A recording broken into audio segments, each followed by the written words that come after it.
Kas kopīgs policijai un zvaigznēm? Tikai zvaigznes uz uzplačiem. Izrādās, arī krietnam policistam ir vērts ielūkoties zvaigžņu prognozēs. Īpaši, ja šis policists ir O-kartes akadēmijas finālists Nikolais. Mammai, starp citu, liela nozīme ir tavā dzīvē. Ja? Protams, tā ir. Un vispār sievietēm, kuras kaut kā tev dzīvē virzīs uz augšu. Ja?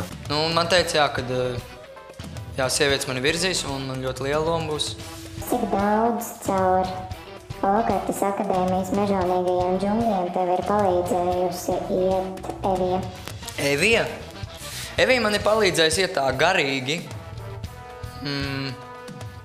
Tāpēc, kad viņa dzied kā vienkārši eņģelis. Kas tev pierunāja te piedalīties? Pats pierunājies? Jā, protams, es esmu vienmēr ļoti aktīvi iesaistos.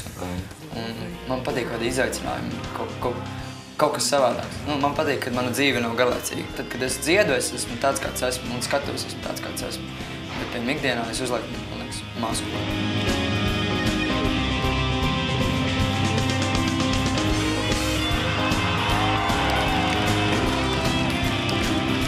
Kaut kāds tās magnētisms, kas pievelk, ja?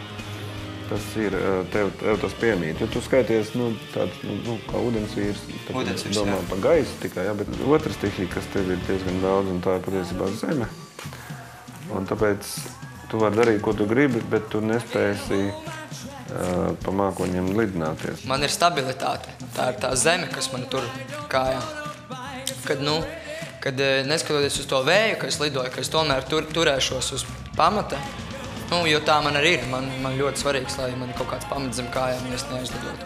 Man krustējos, viņš dzīvo Krievijā. Es ļoti viņu cienu. Viņš ir mans bērnības elks, viens no tādiem.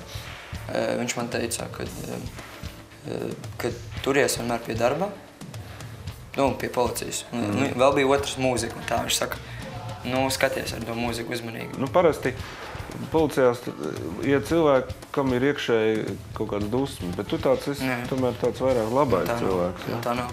Man bija tāda cerība, ka kaut ko varētu izmainīt. Kaut ko uz labu, kaut ko paveikt. Es domāju, ka tev paveiksies, ka tu ar laiku, vismaz es nezinu, kā tagad uzreiz, bet varbūt kaut kad pēc gadiem arī tādās vietā tiks, kur nevajadzēs nemitīgi būt. Kaut kā tur cīnīties ar ļoti, no tādiem sliktiem. Tu varēsi būt šis te labais.